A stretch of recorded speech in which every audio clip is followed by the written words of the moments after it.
Assalamualaikum warahmatullahi wabarakatuh. Saya perwakilan dari kelompok 7 ingin mempresentasikan makalah ini. Judulnya Evaluasi Strategis Visi Champion of Financial Inclusion pada PT Bank Rakyat Indonesia Persero Tbk dalam merespon kebutuhan pasar UMKM dan regulasi pemerintah. Berikut ada nama-nama anggotanya. Masuk ke bab 1 pendahuluan yang dibacakan oleh Alpi.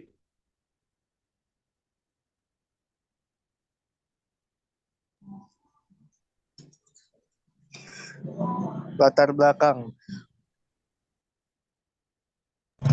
Bank merupakan sebuah badan usaha yang menghimpun dana dari masyarakat dalam bentuk simpanan dan menyalurkan kepada masyarakat yang membutuhkan dana dalam bentuk kredit atau bank atau bentuk-bentuk lain dengan tujuan untuk meningkatkan taraf hidup orang banyak. Dalam pembangunan ekonomi yang ada saat ini sangat membutuhkan pendanaan dengan tujuan untuk menunjang pembangunan nasional dalam rangka meningkatkan pertumbuhan ekonomi, pemerataan dan stabilitas.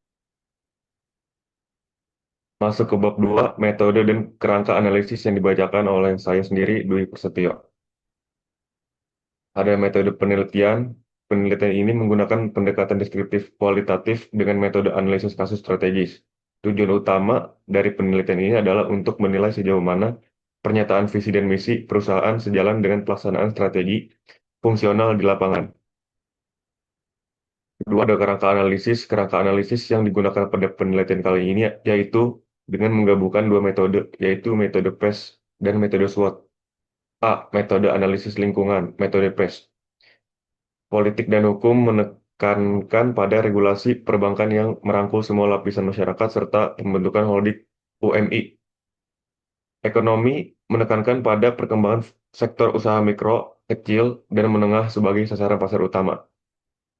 Sosial menekankan pada perubahan pola transaksi di kalangan masyarakat pedesaan. Teknologi menekankan pada gangguan digital dan sistem operasional dalam dunia perbankan. Yang ketiga ada kerangka analisis. B. Metode analisis strategi fungsional SWOT. Kekuatan, jaringan besar yang solid dan sumber daya keuangan yang kokoh. Kelemahan, proses birokrasi bank besar yang cenderung lebih lambat daripada perusahaan rintisan. Peluang, penyatuan informasi pelanggan dari Pegadaian dan PNM. Ancaman, meningkatnya keberadaan vintage lending di daerah terpencil.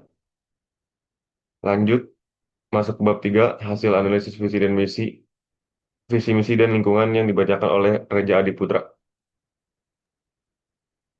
Bab 3. Hasil analisis visi misi dan lingkungan.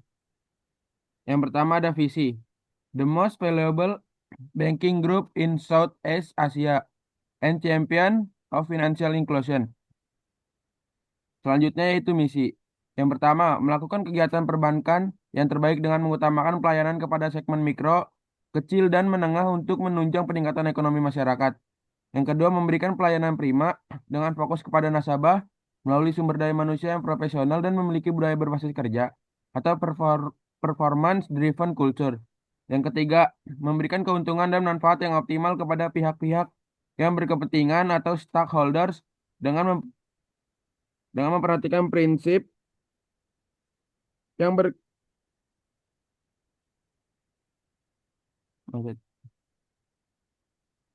prinsip keuangan yang berkelanjutan dan praktik good corporate governance yang sangat baik. Selanjutnya ada ekstraksi kata kunci atau nilai inti dan janji nilai. Yang A, Champion of Financial Inclusion. Janji untuk menjadi pemimpin dalam menyediakan akses keuangan bagi masyarakat unbanked dan underbanked. Yang B, Most Valuable. Fokus pada hasil finansial atau keuntungan dan pembayaran dividen serta nilai pasar dari saham. Yang C, Ekonomi Rakyat atau UMKM. Pusat perhatian bisnis pada penguatan bagian masyarakat. Yang D, Jaringan luas. Dedikasi untuk memiliki kehadiran fisik atau kantor agen di seluruh wilayah Indonesia.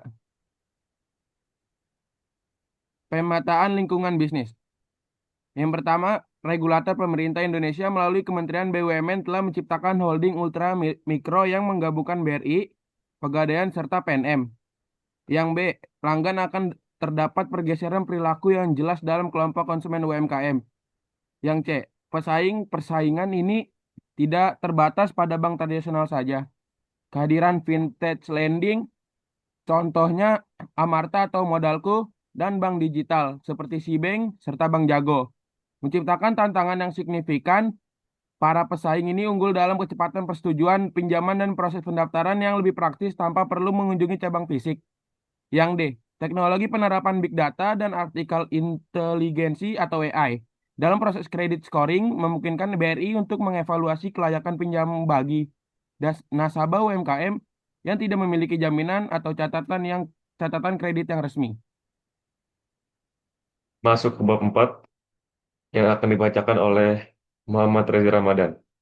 Next ada bab 4 di mana ada pembahasan dan rekomendasi. Pembahasan dan rekomendasi. Analisis SWOT ini merupakan analisis yang berkaitan antara kekuatan internal BRI dengan dinamika eksternal, yang dimana kekuatan dan peluang yaitu jaringan yang luas dan kekuatan finansial BRI berfungsi sebagai landasan utama untuk menggabungkan informasi konsumen dari Pegadaian dan PNM melalui holding ultramikro. Yang kedua ada kelemahan dan ancaman, yang dimana proses birokrasi yang ada dalam perbankan tradisional yang cenderung lambat menjadi tantangan utama ketika bersaing dengan vintage lending yang dapat memberikan persetujuan pinjaman dengan cepat tanpa harus datang ke kantor fisik. Selanjutnya ada evaluasi keselarasan strategi pada fungsi-fungsi bisnis, yaitu yang pertama fungsi pemasaran, yang dimana strategi pemasaran BRI telah memenuhi visi Champion of Financial Inclusion dengan memprioritaskan segmen mikro dan UMKM. Yang kedua ada fungsi operasi, yang dimana implementasi big data dan AI credit scoring adalah contoh nyata peningkatan efisiensi operasional. Fungsi yang ketiga yaitu fungsi SDM, yang dimana misi memberikan pelayanan prima memerlukan SDM yang mampu dan berbudaya berbasis kinerja. Yang terakhir ada fungsi finance, yaitu BRI berkonsentrasi pada hasil finansial dan nilai pasar saham, sesuai dengan visi menjadi most valuable. Next ada rekomendasi perbaikan, yang dimana rekomendasinya adalah usulan perbaikan visi misi, yang dimana visi the most valuable and trusted banking group in Southeast Asia and champion of sustainable financial inclusion. Alasannya kenapa? Alasannya adalah istilah trusted sangat penting untuk membangun kepercayaan pelanggan UMKM terhadap transaksi digital. Sementara itu, istilah sustainable menunjukkan komitmen jangka panjang terhadap pemberdayaan dan ekonomi hijau. Next ada rekomendasi perbaikan, yang dimana ada dua. Yang pertama ada indikator KPI dan yang kedua ada deskripsi target. Yang dimana indikator KPI-nya adalah jumlah nasabah mikro baru yang menggunakan mobile banking lebih dari 70%.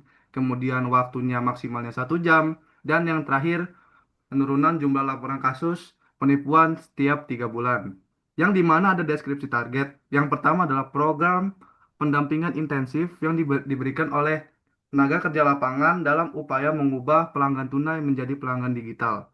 Yang kedua adalah optimalisasi AI credit scoring untuk 10, mempercepat proses persetujuan pinjaman bagi pedagang kecil, dan yang terakhir ada sosialisasi tentang keamanan dalam melakukan transaksi kepada masyarakat di pedesaan. Next ada implikasi dan risiko, yang dimana implikasinya dan risikonya adalah integrasi data dan sistem. Menggabungkan kekuatan BRI, Pegadaian, dan PNM membutuhkan penggabungan sistem informasi dan basis data pelanggan secara besar-besaran agar bisa meningkatkan efisiensi dalam operasional. Yang kedua ada risiko operasional dan keamanan cyber. Ketergantungan besar pada teknologi digital untuk meningkatkan efisiensi operasional dapat menyebabkan kerentanan terhadap serangan cyber dan masalah pada sistem teknis. Masuk ke bab 5 yang dibacakan oleh Reski Ramadana Putra. Bab 5. Kesimpulan dan saran. Kesimpulan. Berdasarkan hasil analisis dan evaluasi strategis yang telah dilakukan, dapat dilihat bahwa PT Bank Rakyat Indonesia atau Persero TBK sudah sangat sejalan dengan visi Champion of Financial Inclusion serta kebijakan pemerintah dalam membentuk holding ultramikro atau UMI. Langkah kerja sama dengan PT Pegadaian dan PT PNM ini menjadi dasar penting bagi BRI untuk mengakses pasar yang belum terlayani oleh sistem keuangan, sehingga dapat mendukung tumbuhan ekonomi nasional. Saran, yang pertama ada karena usulan visi baru yang menekankan aspek terus BRI harus fokus memperkuat investasi pada sistem keamanan siber untuk melindungi data nasabah UMKM dan mengurangi risiko penipuan digital. Yang kedua, meningkatkan penggabungan data pelanggan secara besar-besaran dalam ekosistem holding ultramikro agar meningkatkan efisiensi operasional. Yang ketiga, meningkatkan kegiatan bimbingan oleh petugas lapangan untuk mendorong perubahan cara transaksi dari tunai ke digital di daerah pedesaan agar target penggunaan mobile banking bisa tercapai lebih luas. Yang terakhir ada terus menggunakan sistem scoring kredit berbasis AI untuk mempercepat proses persetujuan pinjaman sampai maksimal 1 jam agar tetap kompetitif terhadap perusahaan fintech lainnya. Terima kasih. Sekian presentasi dari kami, kelompok 7. Kurang lebihnya mohon maaf. Wassalamualaikum warahmatullahi wabarakatuh.